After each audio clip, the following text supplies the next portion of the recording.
ॐ श्री गणेशाय नमः। श्री सरस्वत्यै नमः। श्री वेदव्यासाय नमः। एकादशोऽध्यायः। ब्रह्मा जी की सभा का वर्णन। नारद उवाच। नारद जी कहते हैं, तात भारत, अब तुम मेरे मुख से कही हुई पितामह ब्रह्मा जी की सभा का वर्णन सुनो। वह सभा ऐसी है, इस रूप से नहीं बतलाई जा सकती। वह सभा ऐसी है, इस रूप से नहीं बतलाई जा सकती। राजन, पहले सत्य युग की बात है। भगवान सूर्य भगवान भगवान सूर्य ब्रह्मा जी की सभा देखकर फिर मनुष्य लोक को देखने के लिए बिना परिश्रम के बिना परिश्रम के ही द्यूत लोक से उतरकर इस लोक में आए और मनुष्य रूप से इधर उधर विचरने लगे। पांडुनंदन, सूर्य देव ने मुझसे इस ब्राह्मी सभा का यथावत वर्णन किया। एक बार और देखते हैं ये सेंटेंस। राजन, पहले सत्ययुग की बात है। भगवान भगवान सूर्य ब्रह्मा जी की सभा देखकर फिर मनुष्य लोक को देखने के लिए बिना परिश्रम के ही द्युलोक से उतरकर इस लोक में आए और मनुष्य रूप से इधर उधर विचरने लगे। पांडुनंदन, सूर्य देव ने मुझसे इस ब्राह्मी सभा का यथावत वर्णन किया। इसके पहले की सभाएं नारद जी ने कहा था कि उन्होंने देखी है। ये वो बता रहे हैं कि सूर्य देव ने देखी और सूर्य देव ने उनको बताया है। ये डिफरेंस है। भरत श्रेष्ठ, वह सभा अप्रमेय दिव्य ब्रह्मा जी के मानसिक संकल्प से प्रकट हुई तथा समस्त प्राणियों के मन को मोह लेने वाली है। उसका प्रभाव अवर्णनीय है। पांडु कुलभूषण युधिष्ठिर, इस सभा के अलौकिक गुण सुनकर मेरे मन में उसके दर्शन की इच्छा जाग उठी और मैंने सूर्यदेव से कहा, भगवन, मैं भी ब्रह्मा जी की कल्याणमयी सभा का दर्शन करना चाहता हूँ। किरणों के स्वामी सूर्यदेव, जिस तपस्या से, सत्कर्म से अथवा उपयुक्त औषधियों के प्रभाव से उस पापनाशिनी उत्तम सभा का दर्शन हो सके, वह मुझे बताइए। भगवन, मैं जैसे भी उस सभा को देख सकूं, उस उपाय का वर्णन कीजिए। भरत श्रेष्ठ, मेरी वह बात सुनकर सहस्रों किरणों वाले भगवान दिवाकर ने कहा, तुम एकाग्र चित्त होकर ब्रह्मा जी के व्रत का पालन करो। वह श्रेष्ठ व्रत 1000 वर्षों में पूर्ण होगा। तब मैंने हिमालय के शिखर पर आकर उस महान व्रत का अनुष्ठान आरंभ कर दिया। तदनंतर मेरी तपस्या पूर्ण होने पर पाप रहित, क्लेश शून्य और परम शक्तिशाली भगवान सूर्य मुझे साथ ले ब्रह्मा जी की उस सभा में गए। राजन, वह सभा ऐसी ही है, इस प्रकार नहीं बताई जा सकती, क्योंकि वह एक एक क्षण में दूसरा अनिर्वचनीय स्वरूप धारण कर लेती है। वो कॉन्स्टेंटली बदलती रहती है, तो वो ऐसी है ऐसा नहीं बोला जा सकता है। हर क्षण वो बदलती है। भारत, उसकी लंबाई चौड़ाई कितनी है अथवा उसकी स्थिति क्या है, यह सब मैं कुछ नहीं जानता। मैंने किसी भी सभा का वैसा स्वरूप पहले कभी नहीं देखा था। राजन, वह सदा उत्तम सुख देने वाली है। वहां न सर्दी का अनुभव होता है न गर्मी का। उस सभा में पहुंच जाने पर लोगों को भूख, प्यास और ग्लानि का अनुभव नहीं होता। वह सभा अनेक प्रकार के अत्यंत प्रकाशमय मणियों से निर्मित हुई है। वह खंबे के आधार पर नहीं टिकी है और उसमें कभी क्षय रूप विकार न आने के कारण वह नित्य मानी गई है। तो यहाँ पर एक टिप्पणी है कि ये कहाँ से लिया गया है। इस श्रुति से भी इसकी नित्यता ही सूचित होती है। एतत् सत्यम ब्रह्मपुरम, यानी कि जो ब्रह्मा जी की सभा सभा है वो सत्य है, तो इसलिए वो नित्य है। अनंत प्रभा वाले नाना प्रकार के प्रकाशमान दिव्य पदार्थों द्वारा अग्नि, चंद्रमा और सूर्य से भी अधिक स्वयं ही प्रकाशित होने वाली वह सभा अपने तेज से सूर्यमंडल को तिरस्कृत करती हुई सी स्वर्ग से भी ऊपर स्थित हुई प्रकाशित हो रही है। राजन, इस सभा में संपूर्ण लोकों के पितामह ब्रह्मा जी देव माया द्वारा समस्त जगत की स्वयं ही सृष्टि करते हुए सदा अकेले ही विराजमान होते हैं। भारत, वहां दक्ष आदि प्रजापति गण उन भगवान ब्रह्मा जी की सेवा में उपस्थित होते हैं। दक्ष, प्रचेता, पुलह, मरीचि, प्रभावशाली कश्यप, भृगु, अत्रि, वशिष्ठ, गौतम, अंगिरा, पुलस्त्य, क्रतु, प्रहलाद, कर्दम, अथर्वांगिरस, अथर्वांगिरस, आई थिंक अथर्वांगी रस, सूर्य किरणों का पान करने वाले बालखिल्य, मन, अंतरिक्ष, विद्या, वायु, तेज, जल, पृथ्वी, शब्द, स्पर्श, रूप, रस, गंध, प्रकृति, विकृति तथा पृथ्वी की रचनाओं के जो अन्य कारण हैं, इन सब के अभिमानी देवता महातेजस्वी अगस्त्य, शक्तिशाली मार्कंडेय, जमदग्नि, भरद्वाज, संवर्त, च्यवन, महाभाग दुर्वासा, धर्मात्मा ऋष्यशृंग, महातपस्वी योगाचार्य भगवान सनत कुमार, असित देवल, तत्वज्ञानी जैगी जैगी शव्य, शत्रु विजयी ऋषभ, पराक्रमी मणि तथा 8 अंगों से युक्त मूर्तिमान आयुर्वेद, नक्षत्रों सहित चंद्रमा, अंशुमाली सूर्य, वायु, क्रतु, संकल्प और प्राण, ये तथा और भी बहुत से मूर्तिमान महान व्रतधारी महात्मा ब्रह्मा जी की सेवा में उपस्थित होते हैं। अर्थ, धर्म, काम, हर्ष, द्वेष, तप और दम, ये भी मूर्तिमान होकर ब्रह्मा जी की उपासना करते हैं। गंधर्वों और अप्सराओं के 20 गण एक साथ इस सभा में आते हैं। सात अन्य गंधर्व भी जो प्रधान हैं वहां उपस्थित होते हैं। समस्त लोकपाल, शुक्र, बृहस्पति, बुध, मंगल, शनैश्चर, राहु तथा केतु, ये सभी ग्रह साम सामना गान एक सेकंड साम गान संबंधी मंत्र, रथंतर साम, हरिमान, वसुमान, अपने स्वामी इंद्र सहित 12 आदित्य, अग्निसोम आदि युगल नामों से कहे जाने वाले देवता, मरुदगण, विश्वकर्मा, वसुगण, समस्त पितृगण, सभी हविष्य, पांडुनंदन, ऋग्वेद, सामवेद, यजुर्वेद, अथर्ववेद तथा संपूर्ण शास्त्र, इतिहास, उपवेद, उपवेद यानी आकार, उकार, मकार, अर्धमात्रा, नाद, बिंदु और शक्ति, ये जो नहीं, ये नहीं है उपवेद। उपवेद है आयुर्वेद, धनुर्वेद, गांधर्व वेद और अर्थशास्त्र, इन चारों को उपवेद कहा गया है। तो ये सारे जो है ग्रंथ भी मूर्तिवत अवस्था में वहां रहते हैं। तो इतिहास, उपवेद, संपूर्ण वेदांग, ग्रह, यज्ञ, सोम और समस्त देवता, सावित्री, दुर्गम दुख से उबारने वाली दुर्गा, 7 प्रकार की प्राणवरूपा वाणी, 7 प्रकार की प्रणव रूपा वाणी, और ये प्रणव रूपा वाणी है, इसके बारे में दिया है डिटेल। अकार, उकार, मकार, अर्धमात्रा, नाद, बिंदु और शक्ति, ये प्रणव के 7 प्रकार हैं, जिसको हम शायद ओंकार के रूप में जानते हैं। 7 प्रकार हैं, अथवा संस्कृत, प्राकृत, पैशाची, अपभ्रंश, ललित, मागध और गद्य, ये वाणी के 7 प्रकार जानने चाहिए। ओके, तो 7 प्रकार की प्रणव रूपा वाणी, मेधा, धृति, श्रुति, प्रज्ञा, बुद्धि, यश और क्षमा, साम, स्तुति, गीत, विविध गाथा तथा तर्कयुक्त भाष्य, ये सभी देहधारी होकर एवं अनेक प्रकार के नाटक, काव्य, कथा, आख्यायिका तथा कारिका आदि उस सभा में मूर्तिमान होकर रहते हैं। इस प्रकार गुरुजनों की पूजा करने वाले जो दूसरे पुण्यात्मा पुरुष हैं, वे सभी उस सभा में उपस्थित होते हैं।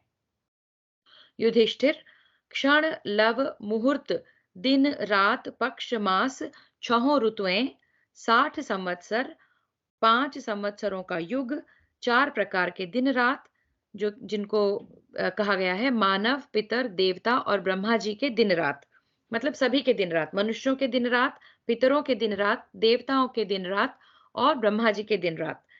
नित्य दिव्य अक्षय एवं अव्यय काल चक्र तथा धर्म चक्र भी देह धारण करके सदा ब्रह्मा जी की सभा में उपस्थित रहते हैं। ये टाइम के यूनिट्स जो हैं ये भी देह धारण करके रहते हैं। अदिति, दिति, दनु, सुरसा, विनता, इरा, कालिका, सुरभि देवी, सरमा, गौतमी, प्रभा और कद्रु, ये दो देवियां ये दो देवियां देव माताएं रुद्राणी, श्री, लक्ष्मी, भद्रा तथा अपरा, षष्ठी, पृथ्वी, भूतल पर उतरी हुई गंगा देवी, लज्जा, स्वाहा, कीर्ति, सुरा देवी, शची, पुष्टि, अरुंधति, संवृत्ति, आशा, नियति, सृष्टि देवी, रति तथा अन्य देवियां भी उस सभा में प्रजापति ब्रह्मा जी की उपासना करती हैं। आदित्य, वसु, रुद्र, मरुदगण, अश्विनी कुमार, विश्वदेव, साध्य तथा मन के समान वेगशाली पितर भी इस सभा में उपस्थित होते हैं। नरश्रेष्ठ, तुम्हें मालूम होना चाहिए कि पितरों के सात ही गण होते हैं। इनमें 4 तो मूर्तिमान है और 3 अमूर्त। भारत, संपूर्ण लोकों में विख्यात स्वर्ग लोक में विचरने वाले महाभाग वैराज, अग्निश्वात्त, सोमपा, गार्हपत्य, ये 4 मूर्त हैं। एक श्रृंग, चतुर्वेद तथा कला, ये 3 अमूर्त हैं। ये सातों पितर क्रमशः चारों वर्णों में पूजित होते हैं। राजन, पहले इन पितरों के तृप्त होने से फिर सोम देवता भी तृप्त हो जाते हैं। ये सभी पितर उक्त सभा में उपस्थित हो प्रसन्नता पूर्वक अमित तेजस्वी प्रजापति ब्रह्मा जी की उपासना करते हैं। इस प्रकार राक्षस, पिशाच, दानव, गुह्यक, नाग, सुपर्ण तथा श्रेष्ठ पशु भी वहां पितामह ब्रह्मा जी की उपासना करते हैं। स्थावर और जंगम महाभूत देवराज इंद्र, वरुण, कुबेर, यम तथा पार्वती सहित महादेव जी, ये सब सदा उस सभा में पधारते हैं। राजेंद्र, स्वामी कार्तिकेय भी वहां उपस्थित होकर सदा ब्रह्मा जी की सेवा करते हैं। भगवान नारायण, देवर्षि गण, बालखिल्य ऋषि तथा दूसरे योनिज और अयोनिज ऋषि उस सभा में ब्रह्मा जी की आराधना करते हैं। नरेश्वर, संक्षेप में यह समझ लो कि तीनों लोकों में स्थावर जंगम भूतों के रूप में जो कुछ भी दिखाई देता है वह सब मैंने उस सभा में देखा था। पांडुनंदन, 28,000 ऊर्ध्वरेता ऋषि और 50 संतानवान ऋषि उस सभा में उपस्थित होते हैं। वे सब महर्षि तथा संपूर्ण देवता वहां इच्छानुसार ब्रह्मा जी का दर्शन करके उन्हें मस्तक झुकाकर प्रणाम करते और आज्ञा लेकर जैसे आए होते हैं वैसे ही चले जाते हैं। अगाध बुद्धि वाले दयालु लोक पितामह ब्रह्मा जी अपने यहाँ आए हुए सभी महाभाग अतिथियों, देवता, दैत्य, नाग, पक्षी, यक्ष, सुपर्ण, कालेय, गंधर्व तथा अप्सराओं एवं संपूर्ण भूतों से यथा योग्य मिलते हैं और उन्हें अनुग्रहित करते हैं। मनुजेश्वर, अमित तेजस्वी विश्वात्मा स्वयंभू उन सब अतिथियों को अपनाकर उन्हें सांत्वना देते, उनका सम्मान करते, उनके प्रयोजन की पूर्ति करके उन सब को आवश्यकता तथा रुचि के अनुसार भोग सामग्री प्रदान करते हैं। तात भारत, इस प्रकार वहां आने वाले लोगों से भरी हुई वह सभा बड़ी सुखदायिनी जान पड़ती है। नृपश्रेष्ठ, वह सभा संपूर्ण तेज से संपन्न, दिव्य तथा ब्रह्मर्षियों के समुदायों से सेवित और पाप रहित एवं ब्राह्मी श्री से उद्भासित और सुशोभित होती रहती है। वैसी उस सभा का मैंने दर्शन किया है। जैसे मनुष्य लोक में तुम्हारी यह सभा दुर्लभ है, वैसे ही संपूर्ण लोकों में ब्रह्मा जी की भी सभा परम दुर्लभ है। भारत, ये सभी सभाएं मैंने पूर्व काल से देवलोक में देखी हैं। मनुष्य लोक में तो तुम्हारी यह सभा ही सर्वश्रेष्ठ है। इस प्रकार श्री महाभारत सभा पर्व के अंतर्गत लोकपाल सभाख्यान पर्व में ब्रह्म सभा वर्णन नामक 11वां अध्याय पूरा हुआ। तो यहाँ पर नारद जी ने अन्य लोगों की जितनी भी सभाएं उन्होंने देखी है उन सब का वर्णन युधिष्ठिर से किया और वो ये कहते हैं कि मृत्यु लोक में तुम्हारी सभा सर्वश्रेष्ठ है, उसी तरह बाकी लोकों में ब्रह्मा जी की सभा सबसे श्रेष्ठ है। और वहां सभी तरह के स्थावर जंगम और जितने भी भूत प्राणी हम जानते हैं सभी वहां आते हैं। अब हम चलते हैं द्वादशोध्याय की तरफ। राजा हरिश्चंद्र का महात्म्य तथा युधिष्ठिर के प्रति राजा पांडु का संदेश। राजा हरिश्चंद्र का महात्म्य तथा युधिष्ठिर के प्रति राजा पांडु का संदेश। युधिष्ठिर उवाच। युधिष्ठिर बोले, वक्ताओं में श्रेष्ठ भगवन, जैसा आपने मुझसे वर्णन किया है उसके अनुसार सूर्यपुत्र यम की सभा में ही अधिकांश राजा लोगों की स्थिति बताई गई है। प्रभो, वरुण की सभा में तो अधिकांश नाग, दैत्येंद्र, सरिताएं और समुद्र ही बताए गए हैं। इसी प्रकार धनाध्यक्ष कुबेर की सभा में यक्ष, गुह्यक, राक्षस, गंधर्व, अप्सरा तथा भगवान शंकर की उपस्थिति का वर्णन हुआ है। ब्रह्मा जी की सभा में आपने महर्षियों, संपूर्ण देवगणों तथा समस्त शास्त्रों की स्थिति बताई है। परंतु मैंने इंद्र की सभा में आपने अधिकांश देवताओं की परंतु मुने इंद्र की सभा में आपने अधिकांश देवताओं की ही उपस्थिति का वर्णन किया है और थोड़े से विभिन्न गंधर्वों एवं महर्षियों की भी स्थिति बताई है। महामुने, महात्मा देवराज इंद्र की सभा में आपने राजर्षियों में से एकमात्र हरिश्चंद्र का ही नाम लिया है। नियम पूर्वक व्रत का पालन करने वाले महर्षि, उन्होंने कौन सा कर्म अथवा कौन सी तपस्या की थी जिससे वे महान यशस्वी होकर देवराज इंद्र से स्पर्धा कर रहे हैं। विप्रवर, आपने पितृलोक में जाकर मेरे पिता महाभाग पांडु को भी देखा था। किस प्रकार से वे आपसे मिले थे? भगवान, उन्होंने आपसे क्या कहा, यह मुझे बताइए। सुव्रत, आपसे यह सब कुछ सुनने के लिए मेरे मन में बड़ी उत्कंठा है। नारद उवाच। नारद जी ने कहा, शक्तिशाली राजेंद्र, तुमने जो राजर्षि हरिश्चंद्र के विषय में मुझसे पूछा है उसके उत्तर में मैं उन बुद्धिमान नरेश का महात्म्य बता रहा हूं, सुनो। इक्ष्वाकु कुल में त्रिशंकु नाम से प्रसिद्ध एक राजा हो गए हैं। वीर त्रिशंकु अयोध्या के स्वामी थे और वहां विश्वामित्र मुनि के साथ रहा करते थे। उनकी पत्नी का नाम सत्यवती था। वह केकय कुल में उत्पन्न हुई थी। कुरुनंदन, रानी सत्यवती के धर्मानुकूल गर्भ रहा।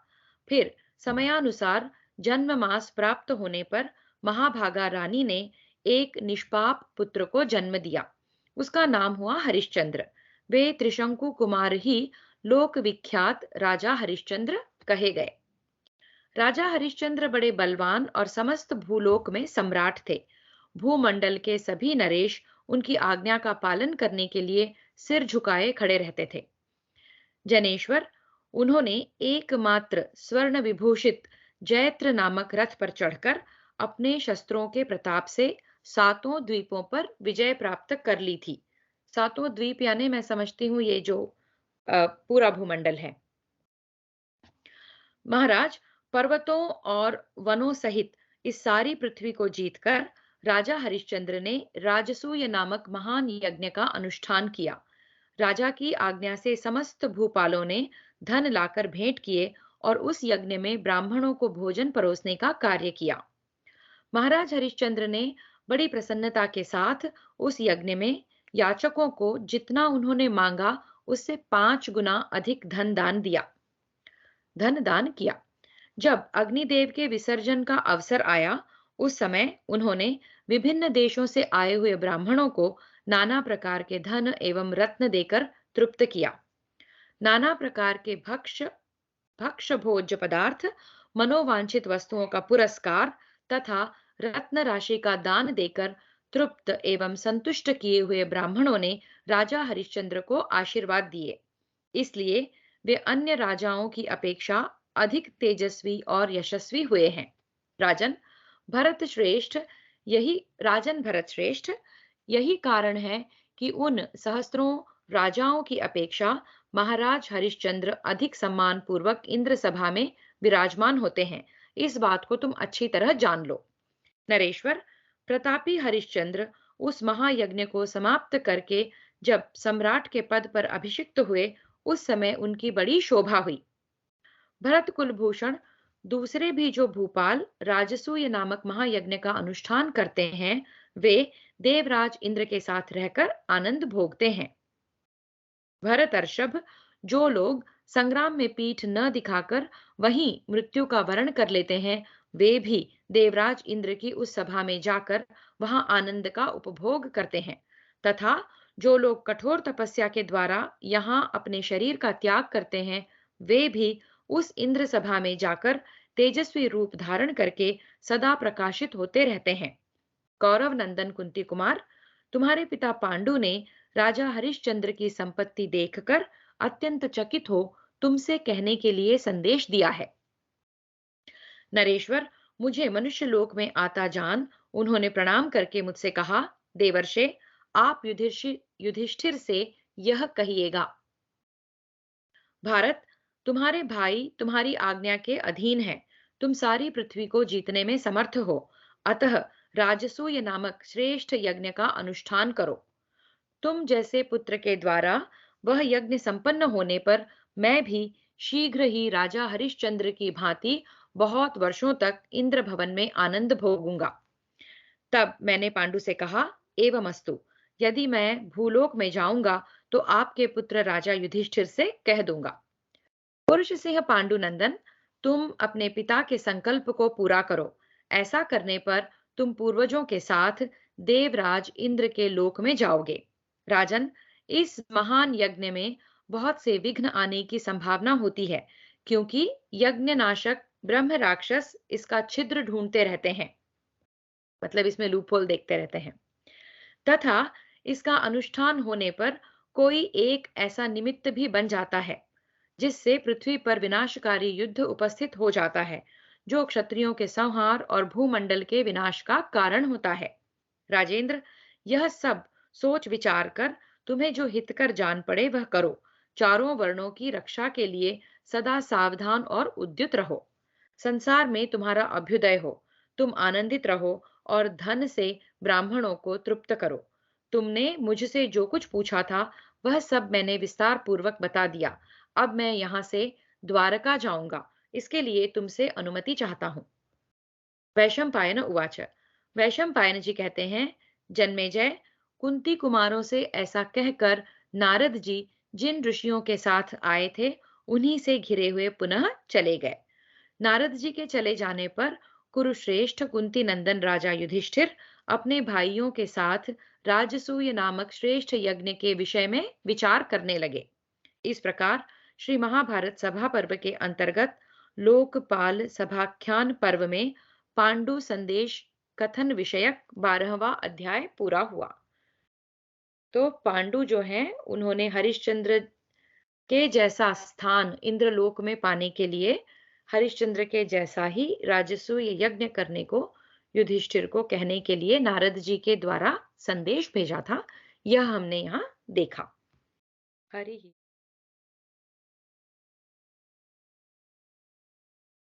राजसूयारंभ पर्व त्रयोदशोध्याय। युधिष्ठिर का राजसूय विषयक संकल्प और उसके विषय में भाइयों, मंत्रियों, मुनियों तथा श्री कृष्ण से सलाह लेना। वैशंपायन उवाच। वैशंपायन जी कहते हैं, जन्मेजय, देवर्षि नारद का यह वचन सुनकर युधिष्ठिर ने लंबी सांस खींची। राजसूय यज्ञ के संबंध में चिंतन करते हुए उन्हें उन्हें शांति नहीं मिली।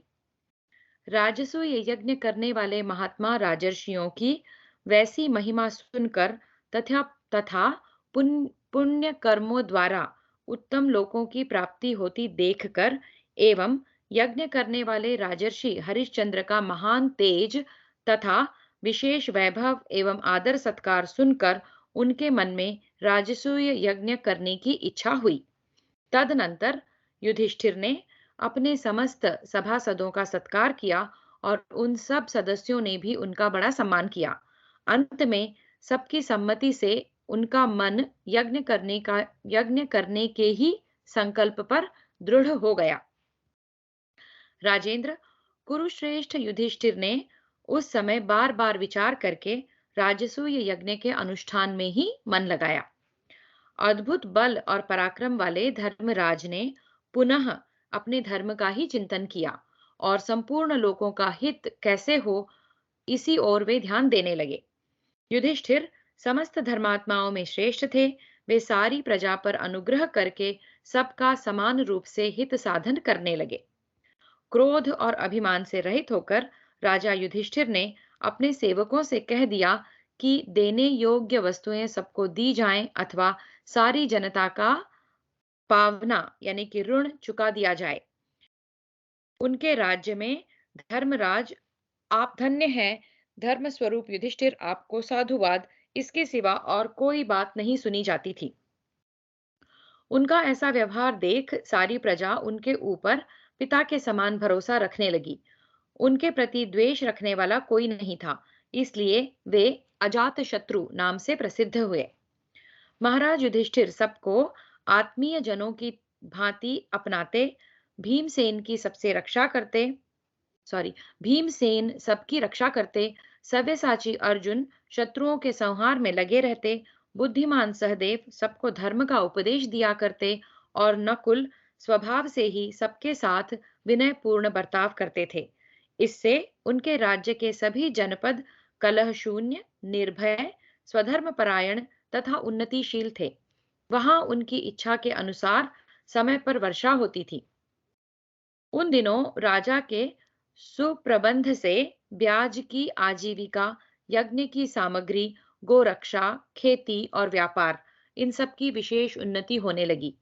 निर्धन प्रजाजनों से पिछले वर्ष का बाकी कर नहीं लिया जाता था तथा चालू वर्ष का कर वसूल करने के लिए किसी को पीड़ा नहीं दी जाती थी। सदा धर्म में तत्पर रहने वाले युधिष्ठिर के शासन काल में रोग तथा अग्नि का प्रकोप आदि कोई भी उपद्रव नहीं होता था। लुटेरों से, ठगों से, राजा से तथा राजा के प्रिय व्यक्तियों से प्रजा के प्रति अत्याचार या मिथ्या व्यवहार कभी नहीं सुना जाता था और आपस में भी सारी प्रजा एक दूसरे से मिथ्या व्यवहार नहीं करती थी। दूसरे राजा लोग विभिन्न देश के कुलीन वैश्यों के साथ धर्मराज युधिष्ठिर का प्रिय करने, उन्हें कर देने, अपने उपार्जित धन रत्न आदि की भेंट देने तथा संधि विग्रहादि 6 कर्मों में राजा को सहयोग देने के लिए उनके पास आते थे। सदा धर्म में ही लगे रहने वाले राजा युधिष्ठिर के शासन में राजस स्वभाव वाले तथा लोभी मनुष्यों द्वारा इच्छानुसार धन आदि का उपभोग किए जाने पर भी उनका देश दिनों दिन उन्नति करने लगा। राजा युधिष्ठिर की ख्याति सर्वत्र फैल रही थी। सभी सद्गुण उनकी शोभा बढ़ा रहे थे। वे शीत एवं उष्ण आदि सभी द्वंद्वों को सहने में समर्थ तथा अपने राजोचित गुणों से सर्वत्र सुशोभित होते थे। राजन, दसों दिशाओं में प्रकाशित होने वाले वे महायशस्वी सम्राट जिस देश पर अधिकार जमाते, वहां ग्वालों से लेकर ब्राह्मणों तक सारी प्रजा उनके प्रति पिता माता के समान भाव रखकर प्रेम करने लगती थी। वैशंपायन उवाच। वैशंपायन जी कहते हैं, जन्मेजय, वक्ताओं में श्रेष्ठ राजा युधिष्ठिर ने उस समय अपने मंत्रियों और भाइयों को बुलाकर उनसे बार बार पूछा, राजसूय यज्ञ के संबंध में आप लोगों की क्या सम्मति है। इस प्रकार पूछे जाने पर उन सब मंत्रियों ने एक साथ यज्ञ की इच्छा वाले परम बुद्धिमान युधिष्ठिर से उस समय यह अर्थयुक्त बात कही, महाराज, राजसूय यज्ञ के द्वारा अभिषिक्त होने पर राजा वरुण के गुणों को प्राप्त कर लेता है।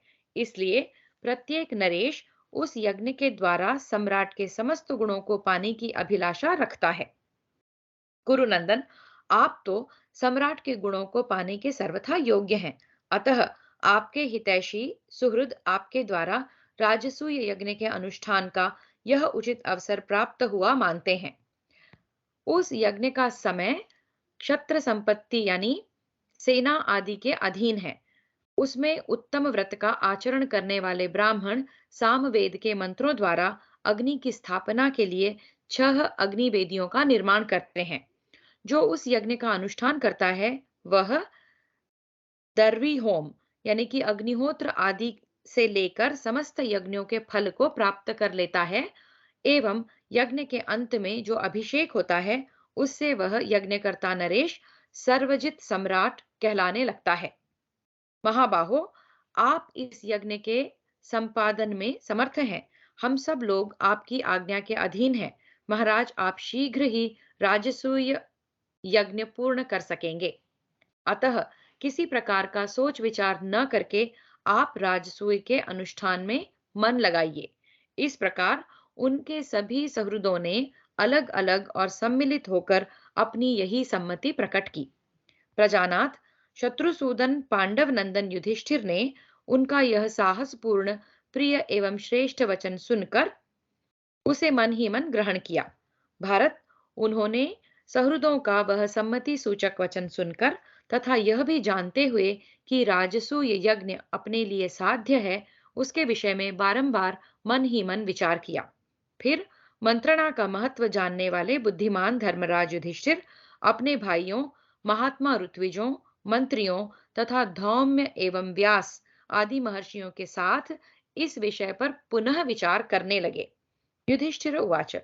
युधिष्ठिर ने कहा, महात्माओं, राजसूय नामक उत्तम यज्ञ किसी सम्राट के ही योग्य है, तो भी मैं उसके प्रति श्रद्धा रखने लगा हूं। अतः आप लोग बताइए, मेरे मन में जो यह राजसूय यज्ञ करने की अभिलाषा हुई है, कैसी है? वैशंपायन उवाच। वैशंपायन जी कहते हैं, कमल नयन जन्मेजय, राजा के इस प्रकार पूछने पर वे सब लोग उस समय धर्मराज युधिष्ठिर से यूं बोले, धर्मज्ञ, आप राजसूय महायज्ञ करने के सर्वथा योग्य हैं। ऋत्विजों तथा महर्षियों ने जब राजा युधिष्ठिर से इस प्रकार कहा, तब उनके मंत्रियों और भाइयों ने उन महात्माओं के वचन का बड़ा आदर किया। तदनंतर मन को वश में रखने वाले महाबुद्धिमान राजा युधिष्ठिर ने संपूर्ण लोकों के हित की इच्छा से पुनः इस विषय पर मन ही मन विचार किया। जो बुद्धिमान अपनी शक्ति और साधन को देखकर तथा देश काल आय और व्यय को बुद्धि के द्वारा भली भांति समझ करके कार्य आरंभ करता है, वह कष्ट में नहीं पड़ता। केवल अपने ही निश्चय से यज्ञ का आरंभ नहीं किया जाता, ऐसा समझकर यत्न पूर्वक कार्यभार वहन करने वाले युधिष्ठिर ने इस कार्य के विषय में पूर्ण निश्चय करने के लिए जनार्दन भगवान श्री कृष्ण को ही सब लोगों से उत्तम माना और वे मन ही मन उन अप्रमेय महाबाहु श्री हरि की शरण में गए, जो अजन्मा होते हुए भी धर्म एवं साधु पुरुषों की रक्षा आदि की इच्छा से मनुष्य लोक में अवतीर्ण हुए थे। पांडुनंदन युधिष्ठिर ने श्री कृष्ण के देव पूजित अलौकिक कर्मों द्वारा यह अनुमान किया कि श्री कृष्ण के लिए कुछ भी अज्ञात नहीं है तथा कोई भी ऐसा कार्य नहीं है जिसे वे कर न सकें। उनके लिए कुछ भी असह्य नहीं है। इस तरह उन्होंने उन्हें सर्वशक्तिमान एवं सर्वज्ञ माना। ऐसी निश्चयात्मक बुद्धि करके कुरुनंदन युधिष्ठिर ने गुरुजनों के प्रति निवेदन करने की भांति समस्त प्राणियों के गुरु श्री कृष्ण के पास शीघ्र ही एक दूत भेजा। वह दूत शीघ्रगामी रथ के द्वारा तुरंत यादवों के यहाँ पहुंचकर द्वारकावासी श्री कृष्ण से द्वारका में ही मिला। उसने विनय पूर्वक हाथ जोड़कर भगवान श्री कृष्ण से इस प्रकार निवेदन किया। दूत उवाच। दूत ने कहा, महाबाहु ऋषिकेश, धर्मराज युधिष्ठिर धौम्य एवं व्यास आदि महर्षियों, द्रुपद और विराट आदि नरेशों तथा अपने समस्त भाइयों के साथ आपका दर्शन करना चाहते हैं। वैशंपायन उवाच। वैशंपायन जी कहते हैं, दूत इंद्रसेन की यह बात सुनकर यदुवंश शिरोमणि महाबली भगवान श्री कृष्ण दर्शनाभिलाषी युधिष्ठिर के पास स्वयं भी उनके दर्शन की अभिलाषा से दूत इंद्रसेन के साथ इंद्रप्रस्थ नगर में आए। मार्ग में अनेक देशों को लांघते हुए वे बड़ी उतावली के साथ आगे बढ़ रहे थे। उनके रथ के घोड़े बहुत तेज चलने वाले थे। भगवान जनार्दन इंद्रप्रस्थ में आकर राजा युधिष्ठिर से मिले। फुफेरे भाई धर्मराज युधिष्ठिर तथा भीमसेन ने अपने घरों में श्री कृष्ण का पिता की भांति पूजन किया। तत्पश्चात श्री कृष्ण अपनी बुआ कुंती से प्रसन्नता पूर्वक मिले। तदनंतर प्रेमी सुहृद अर्जुन से मिलकर वे बहुत प्रसन्न हुए। फिर नकुल सहदेव ने गुरु की भांति उनकी सेवा पूजा की। इसके बाद उन्होंने एक उत्तम भवन में विश्राम किया। थोड़ी देर बाद जब वे मिलने के योग्य हुए और उसके लिए उन्होंने अवसर निक और इसके लिए उन्होंने अवसर निकाल लिया, तब धर्मराज युधिष्ठिर ने आकर उनसे अपना सारा प्रयोजन बतलाया। युधिष्ठिर उवाच। युधिष्ठिर बोले, श्री कृष्ण, मैं राजसूय यज्ञ करना चाहता हूँ, परंतु वह केवल चाहने भर से ही पूरा नहीं हो सकता। जिस उपाय से इस यज्ञ की पूर्ति हो सकती है, वह सब आपको ही ज्ञात है। जिसमें सब कुछ संभव है, अर्थात जो सब कुछ कर सकता है, जिसकी सर्वत्र पूजा होती है तथा जो सर्वेश्वर होता है, वही राजा राजसूय यज्ञ संपन्न कर सकता है। मेरे सब सुहृद एकत्र होकर मुझसे वही राजसूय यज्ञ करने के लिए कहते हैं, परंतु इसके विषय में अंतिम निश्चय तो आपके कहने से ही होगा। कुछ लोग प्रेम संबंध के नाते ही मेरे दोषों या त्रुटियों को नहीं बताते हैं। दूसरे लोग स्वार्थवश वही बात कहते हैं जो मुझे प्रिय लगे। कुछ लोग जो अपने लिए हितकर है, उसको मेरे लिए भी प्रिय एवं हितकर समझ बैठते हैं। इस प्रकार अपने अपने प्रयोजनों को लेकर प्रायः लोगों की भिन्न भिन्न बातें देखी जाती हैं, परंतु आप उपर्युक्त सभी हेतुओं से एवं काम क्रोध से रहित होकर अपने स्वरूप में स्थित हैं। अतः इस लोक में मेरे लिए जो उत्तम एवं करने योग्य हो, उसको ठीक ठीक बताने की कृपा करें। इस प्रकार श्री महाभारत सभा पर्व के अंतर्गत राजसूयारंभ पर्व में वासुदेवागमन विषयक 13वां अध्याय पूरा हुआ। तो यहाँ युधिष्ठिर ये निर्णय लेते हैं कि भले ही बाकी सब ने अपने अपने मति के अनुसार युधिष्ठिर को राजसूय यज्ञ करना उचित है ये कहा है, लेकिन उन्हें लगता है श्री कृष्ण की राय सबसे श्रेष्ठ होगी, इसलिए वो दूत भेजकर उनको बुलाते हैं और उनसे पूछना चाहते हैं कि क्या करना उचित है। तो हम आगे का एक अध्याय पढ़ते हैं अब। चतुर्दशोऽध्यायः। श्री कृष्ण की राजसूय यज्ञ के लिए सम्मति। श्री कृष्ण उवाच। श्री कृष्ण ने कहा, महाराज, आप में सभी सद्गुण विद्यमान हैं, अतः आप राजसूय यज्ञ करने के लिए योग्य हैं। भारत, आप सब कुछ जानते हैं, तो भी आपके पूछने पर मैं इस विषय में कुछ निवेदन करता हूं। जमदग्नि नंदन परशुराम ने पूर्व काल में जब क्षत्रियों का संहार किया था, उस समय लुक छिपकर जो क्षत्रिय शेष रह गए, वे पूर्ववर्ती क्षत्रियों की अपेक्षा निम्न कोटि के हैं। इस प्रकार इस समय संसार में नाम मात्र के क्षत्रिय रह गए हैं। पृथ्वीपते, इन क्षत्रियों ने पूर्वजनों के कथनानुसार सामूहिक रूप से यह नियम बना लिया है कि हम में से जो समस्त क्षत्रियों को जीत लेगा, वही सम्राट होगा। भरत श्रेष्ठ, यह बात आपको भी मालूम ही होगी। इस समय श्रेणीबद्ध यानी कि सबके सब राजा तथा भूमंडल के दूसरे क्षत्रिय भी अपने को सम्राट पुरुरवा तथा इक्ष्वाकु की संतान कहते हैं। भरत श्रेष्ठ राजन, पुरुरवा तथा इक्ष्वाकु के वंश में जो नरेश आजकल हैं, उनके 100 कुल विद्यमान हैं। यह बात आप अच्छी तरह जान लें। महाराज, आजकल राजा ययाति के कुल में गुण की दृष्टि से भोजवंशियों का ही अधिक विस्तार हुआ है। भोजवंशी बढ़कर चारों दिशाओं में फैल गए हैं तथा आज के सभी क्षत्रिय उन्हीं की धन संपत्ति का आश्रय ले रहे हैं। राजा ययाति के कुल में गुण की दृष्टि से भोजवंशियों का ही अधिक विस्तार हुआ है। भोजवंशी बढ़कर चारों दिशाओं में फैल गए हैं तथा आज के सभी क्षत्रिय उन्हीं के धन संपत्ति का आश्रय ले रहे हैं। राजन, अभी अभी भूपाल जरासंध उन समस्त क्षत्रिय कुलों की राजलक्ष्मी को लांघ कर राजाओं द्वारा सम्राट के पद पर अभिषिक्त हुआ है और वह अपने बल पराक्रम से सब पर आक्रमण करके समस्त राजाओं का सिरमौर हो रहा है। तो जरासंध इस काल का सबसे पराक्रमी और सबसे शूर राजा है। जरासंध मध्य भूमि का उपभोग करते हुए समस्त राजाओं में परस्पर फूट डालने की नीति को पसंद करता है। इस समय वही सबसे प्रबल एवं उत्कृष्ट राजा है। यह सारा जगत एकमात्र उसी के वश में है।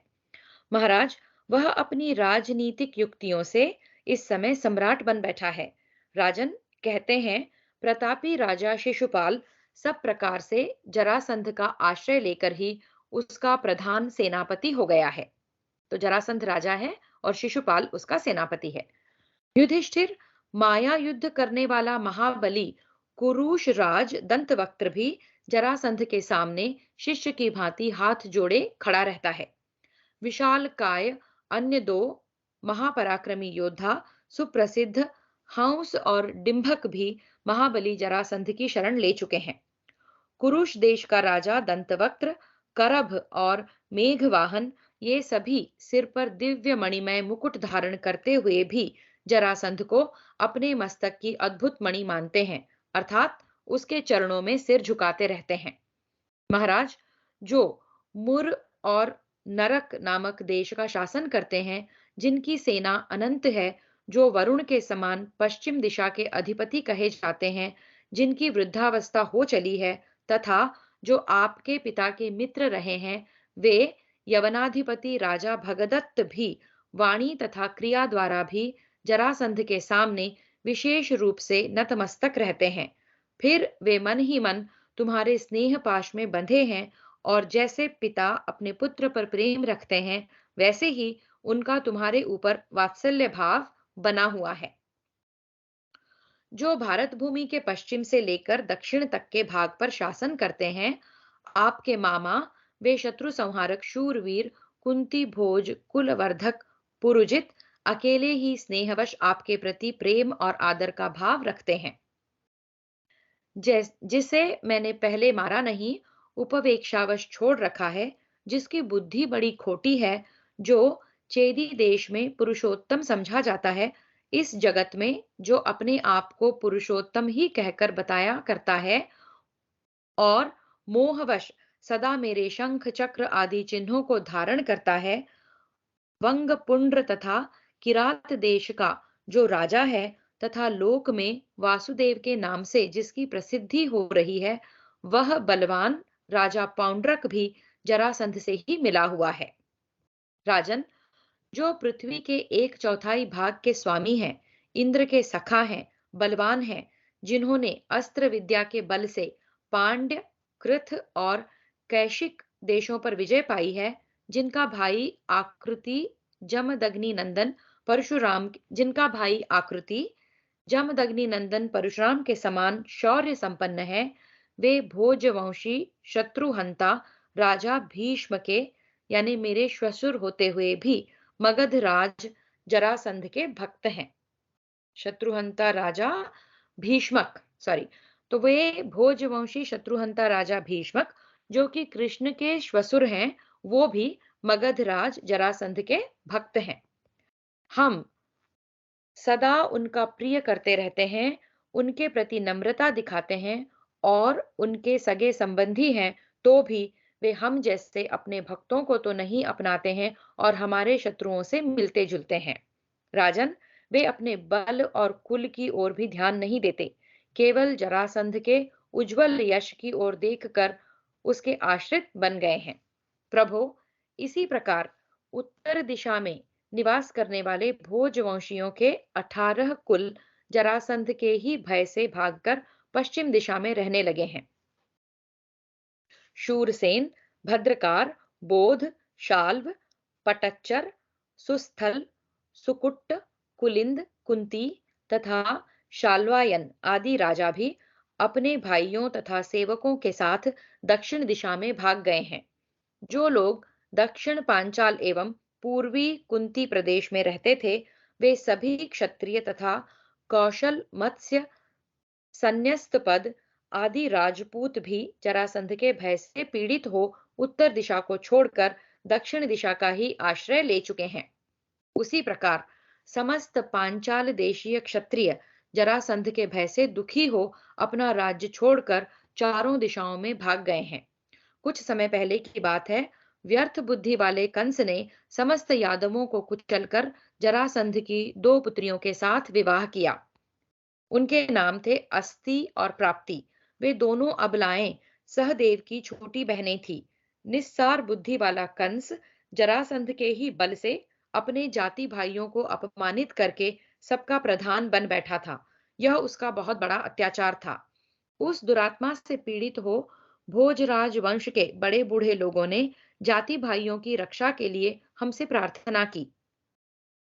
तब मैंने आहुक की पुत्री सुतनु का विवाह अक्रूर से करा दिया और बलराम जी को साथी बनाकर जाति भाइयों का कार्य सिद्ध किया। मैंने और बलराम जी ने कंस और सुनामा को मार डाला। इससे कंस का भय तो जाता रहा, परंतु जरासंध कुपित हो हमसे बदला लेने को उद्युत हो गया। राजन, उस समय भोज वंश के 18 कुलों मंत्री पुरोहित आदि 18 कुलों ने मंत्री और पुरोहित आदि ने मिलकर इस प्रकार विचार विमर्श किया। यदि हम लोग शत्रुओं का अंत करने वाले बड़े बड़े अस्त्रों द्वारा निरंतर आघात करते रहें तो भी 300 वर्षों में भी उसकी सेना का नाश नहीं कर सकते, क्योंकि बलवानों में श्रेष्ठ हंस और डिंभक उसके सहायक हैं, जो बल में देवताओं के समान हैं। उन दोनों को यह वरदान प्राप्त है कि वे किसी अस्त्र शस्त्र से नहीं मारे जा सकते।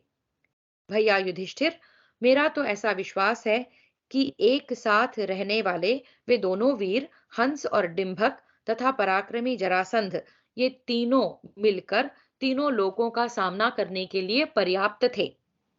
बुद्धिमानों में श्रेष्ठ नरेश, यह केवल मेरा ही मत नहीं है। दूसरे भी जितने भूमिपाल हैं, उन सबका यही विचार रहा है। जरासंध के साथ जब 17वीं बार युद्ध हो रहा था, उसमें हंस नाम से प्रसिद्ध कोई दूसरा राजा भी लड़ने आया था। वह उस युद्ध में बलराम जी के हाथ से मारा गया। भारत, यह देख किसी सैनिक ने चिल्लाकर कहा, हंस मारा गया। राजन, उसकी वह बात कान में पड़ते ही डिंभक अपने भाई को मरा हुआ जान यमुना जी में कूद पड़ा। मैं हंस के बिना इस संसार में जीवित नहीं रह सकता, ऐसा निश्चय करके डिंभक ने अपनी जान दे दी। डिंभक की इस प्रकार मृत्यु हुई सुनकर शत्रु नगरी को जीतने वाला हंस भी भाई के शोक से यमुना में ही कूद पड़ा और उसी में डूबकर मर गया। भरत श्रेष्ठ, उन दोनों की मृत्यु हुई जान सुनकर राजा जरासंध हताश हो गया और उत्साह शून्य हृदय से अपनी राजधानी को लौट आया। शत्रुसूदन, उसके इस प्रकार लौट जाने पर हम सब लोग पुनः मथुरा में आनंद पूर्वक रहने लगे।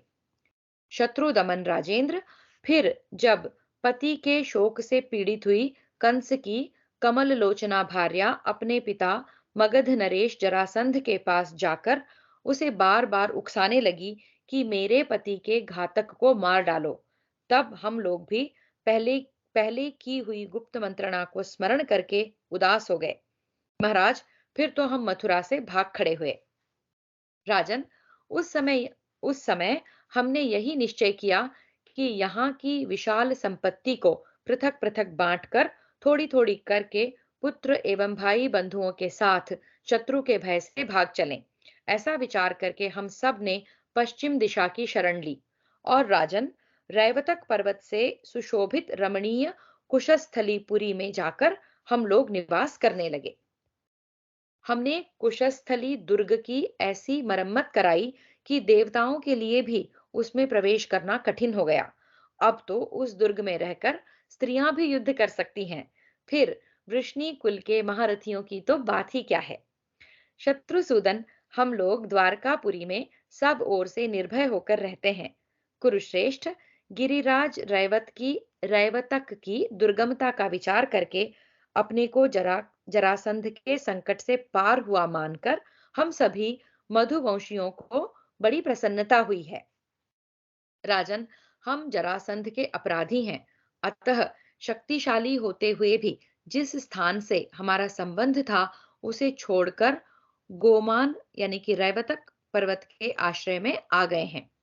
रैवत की रैवत की दुर्ग की लंबाई 3 योजन की है। एक एक योजन पर सेनाओं के 3-3 दलों की छावनी है। प्रत्येक योजन के अंत में 100-100 द्वार हैं, जो सेनाओं से सुरक्षित हैं। वीरों का पराक्रम ही उस गढ़ का प्रधान फाटक है। युद्ध में उन्मत्त होकर पराक्रम दिखाने वाले 18 यादव वंशी क्षत्रियों से वह दुर्ग सुरक्षित है। हमारे कुल में 18,000 भाई हैं। आहुक के 100 पुत्र हैं, जिनमें से एक एक देवताओं के समान पराक्रमी हैं। अपने भाइयों के साथ चारुदेशण, चक्रदेव, सात्यकी, मैं, बलराम जी, सांब और प्रद्युम्न, ये 7 अतिरथी वीर हैं। राजन, अब मुझसे दूसरों का परिचय सुनिए। कृतवर्मा, अनाधृष्टि, समीक, समितिंजय, कंक, शंकु, कुंती, ये 7 महारथी हैं। अंधक भोज के 2 पुत्र और बूढ़े राजा उग्रसेन को भी गिन गिन लेने पर उन महारथियों की संख्या 10 हो जाती है। ये सभी वीर वज्र के समान सुदृढ़ शरीर वाले पराक्रमी और महारथी हैं, जो मध्य देश का स्मरण करते हुए वृष्णि कुल में निवास करते हैं। वितद्रु, झल्ली, बभ्रु, उद्धव, वीरुदत्त, वसुदेव तथा उग्रसेन, ये 7 मुख्यमंत्री हैं। प्रसेनजित और सत्राजित, ये दोनों जुड़वे बंधु कुबेरोपम सद्गुणों से सुशोभित हैं। उनके पास जो स्यमंतक नामक मणि है, उससे प्रचुर मात्रा में सुवर्ण झरता रहता है। उनके पास जो स्यमंतक नामक मणि है, उससे प्रचुर मात्रा में सुवर्ण झरता रहता है। भरतवंश शिरोमणे, आप सदा ही सम्राट के गुणों से युक्त हैं। अतः भारत, आपको क्षत्रिय समाज में अपने को सम्राट बना लेना चाहिए। दुर्योधन, भीष्म, द्रोण, अश्वत्थामा, कृपाचार्य, कर्ण, शिशुपाल, रुक्मी, धनुर्धर एकलव्य, द्रुम, श्वेत, शैब्य तथा शकुनी, इन सब वीरों को संग्राम में जीते बिना आप कैसे वह यज्ञ कर सकते हैं? परंतु ये नरश्रेष्ठ आपका गौरव मानकर युद्ध नहीं करेंगे। किंतु राजन, मेरी सम्मति यह है कि जब तक महाबली जरासंध जीवित है, तब तक आप राजसूय यज्ञ पूर्ण नहीं कर सकते। उसने सब राजाओं को जीतकर गिरि वज्र में इस प्रकार कैद कर रखा है, मानो सिंह ने किसी महान पर्वत की गुफा में बड़े बड़े गजराजों को रोक रखा हो। शत्रु दमन, राजा जरासंध ने उमा वल्लभ महात्मा महादेव जी की उग्र तपस्या के द्वारा आराधना करके एक विशेष प्रकार की शक्ति प्राप्त कर ली है। इसलिए वे सभी राजा उससे परास्त हो गए हैं। वह राजाओं की बलि देकर एक यज्ञ करना चाहता है। नृपश्रेष्ठ, वह अपनी प्रतिज्ञा प्रायः पूरी कर चुका है, क्योंकि उसने सेना के साथ आए हुए राजाओं को एक एक करके जीता है और अपनी राजधानी में लाकर उन्हें कैद करके राजाओं का बहुत बड़ा समुदाय एकत्र कर लिया है। महाराज, उस समय हम भी जरासंध के भय से ही पीड़ित हो मथुरा को छोड़कर द्वारकापुरी में चले गए और अब तक वहीं निवास करते हैं। राजन, यदि आप इस यज्ञ को पूर्ण रूप से संपन्न करना चाहते हैं, तो उन कैदी राजाओं को छुड़ाना और जरासंध को मारने का प्रयत्न करना चाहिए। उन कैदी राजाओं को छुड़ाने और जरासंध को मारने का प्रयत्न करना चाहिए। बुद्धिमानों में श्रेष्ठ गुरुनंदन, ऐसा किए बिना राजसूय यज्ञ का आयोजन पूर्ण रूप से सफल न हो सकेगा। भरत श्रेष्ठ, आप जरासंध के वध का उपाय सोचिए। उसके जीत लिए जाने पर समस्त भूपालों की सेनाओं पर विजय प्राप्त हो जाएगी। निष्पाप नरेश, मेरा मत तो यही है। फिर आप जैसा उचित समझे करें। ऐसी दशा में स्वयं हेतु और युक्तियों द्वारा कुछ निश्चय करके मुझे बताइए। इस प्रकार श्री महाभारत सभा पर्व के अंतर्गत राजसूयारंभ पर्व में श्री कृष्ण वाक्य विषयक 14वां अध्याय पूरा हुआ। हरि ओम।